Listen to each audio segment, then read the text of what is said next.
জুলাই আন্দোলন আমাদের হলো, এই জুলাই বিপ্লব হলো। এই জুলাই বিপ্লবে কোনো সময় আমি ক্রেডিট দাবি না করলেও এই বিশ্ববিদ্যালয়ে অন্তত যারা আছেন তারা সকলে জানেন আমার কি ভূমিকা ছিল। আমি তখনও রাষ্ট্রের সর্বোচ্চ ব্যক্তি থেকে শুরু করে বিভিন্ন গোয়েন্দা সংস্থার হুমকি ধামকির প্রতি মাথা নত করিনি।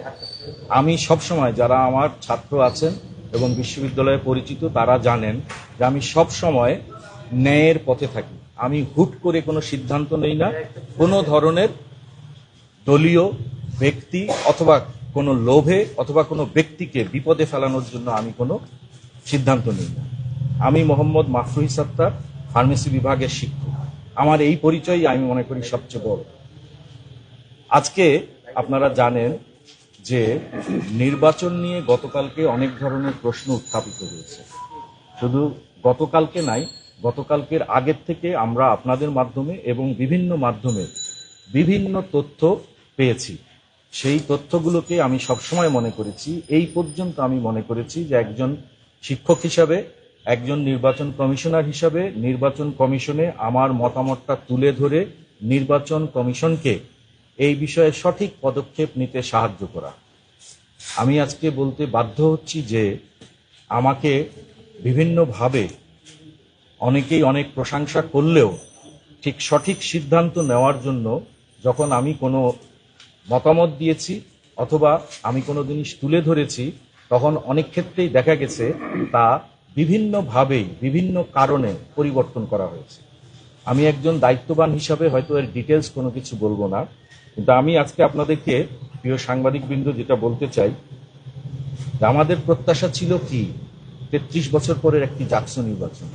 শিক্ষার্থীরা কি চেয়েছেন, এখনো কি চাচ্ছেন?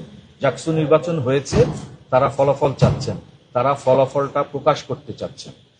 কিন্তু অত্যন্ত দুঃখের সাথে জানাচ্ছি যে এই সমগ্র প্রক্রিয়া যেভাবে বিতর্কিত করা হয়েছে, যেভাবে এই প্রক্রিয়াগুলো সম্পাদন করা হয়েছে এবং সর্বশেষ এই ত্রুটিগুলোকে দূর করার জন্য যে সকল পদক্ষেপ নেওয়ার জন্য বলা হয়েছে, করা হয়েছে, তার কোনোটাই গ্রহণ করা হয়। আপনারা হয়তো জেনে থাকবেন যে আজকে বিকাল 4টায় প্রধান নির্বাচন কমিশনার সভা ডেকেছিলেন।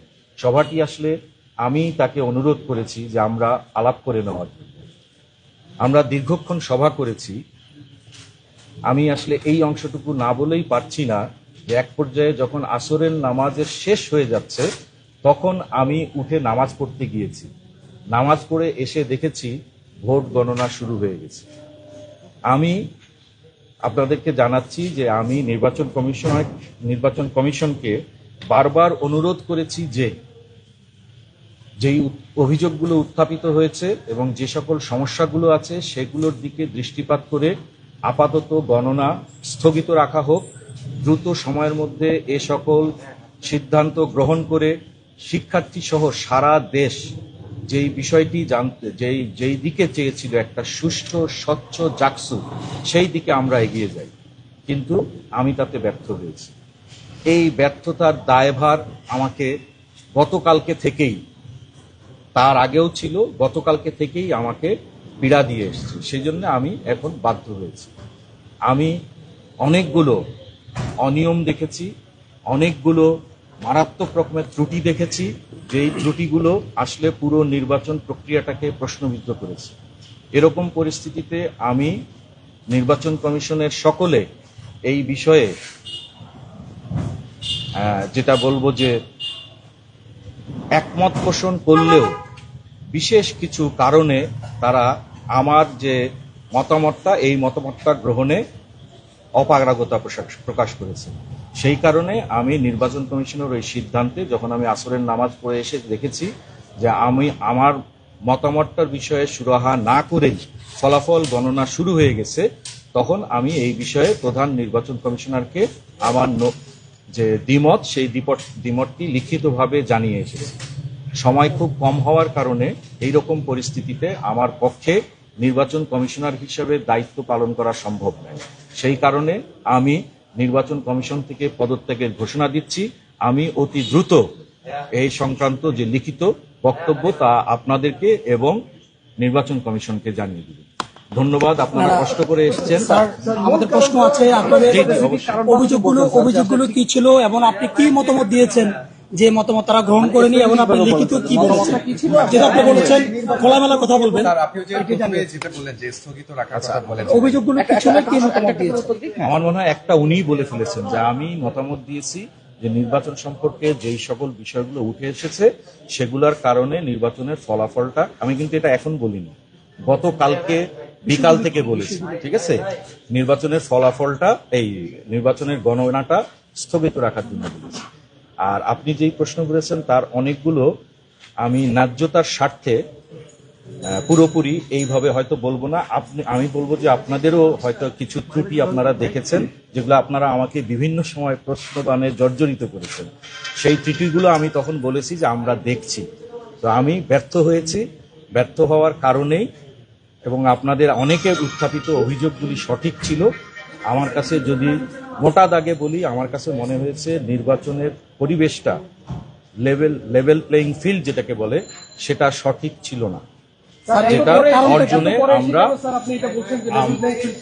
আমরা যেটা অর্জনে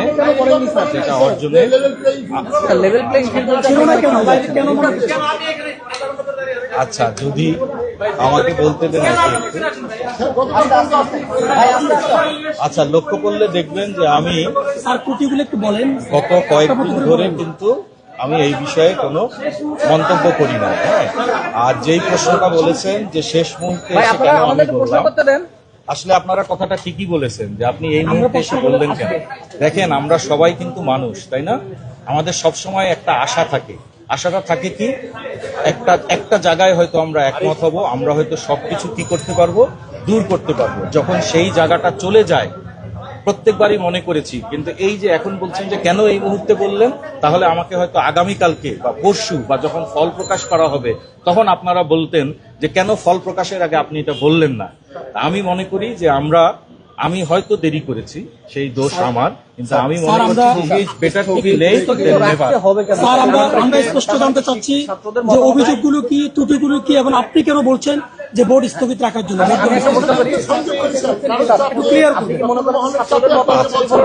এইবার একটা খুব সুন্দর প্রশ্ন আসছে, তার আগে আমি উনার প্রশ্নটার উত্তর দিয়ে দিই।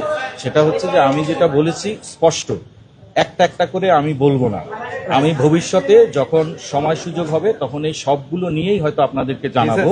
কিন্তু আমি এক লাইনে যেই আমার কথাটা, সেটা হচ্ছে সাধারণভাবে মানুষ একটা নির্বাচনের স্বচ্ছতা, গ্রহণযোগ্যতা এবং সব দিক থেকে ত্রুটিমুক্ত যেই জায়গাটায় দেখে, সেখানে উই ফেল।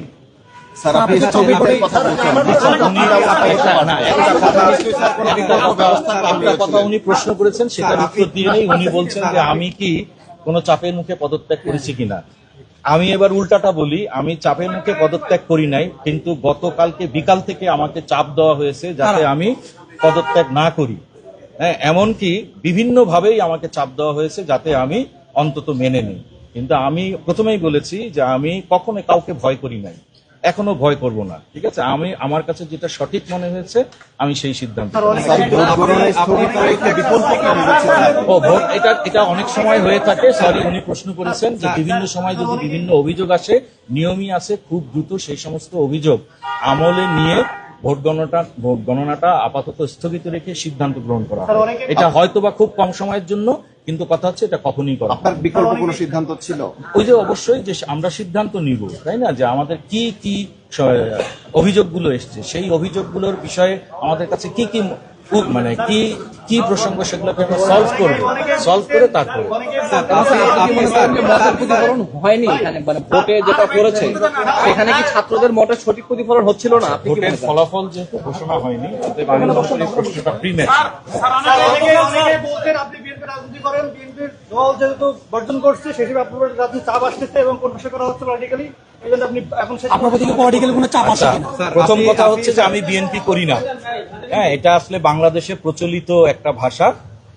আমি অবশ্যই বাংলাদেশের একজন স্বাধীন নাগরিক হিসাবে এবং বিশ্ববিদ্যালয়ে যেই ধরনের আছে তাতে একটি আদর্শে বিশ্বাস করি, সেই আদর্শের সংগঠনের সাথে আমি যুক্ত আছি। কিন্তু আমি আপনাকে আবারও নিশ্চিত করি, আমি মাহফুজ সত্তার, আপনারা যারা চিনেন তারা দেখেছেন, কোনো সময় এমনকি আমার ছেলে হোক, আমার সন্তান হোক, আমার ভাই হোক, বোন হোক, বাবা হোক, কারো কথায় নতি স্বীকার করা, কারো কথায় কোনো কাজ করার মানুষ আমি নই। স্যার গতকাল আপনি যখন বঙ্গমাতা ফজিলাতুন্নেসা শহরে গিয়েছিলেন স্যার পরিদর্শনে স্যার নির্বাচন কমিশনার আমি হিসেবে বোধহয় আপনার প্রশ্নের উত্তরটা একটু আগে দিয়ে দিয়েছি। স্যার আপনি যখন গতকালকে বঙ্গমাতা ফজিলাতুন্নেসা শহরে গিয়েছিলেন নির্বাচন পরিদর্শনে এক সমস্যা নিয়ে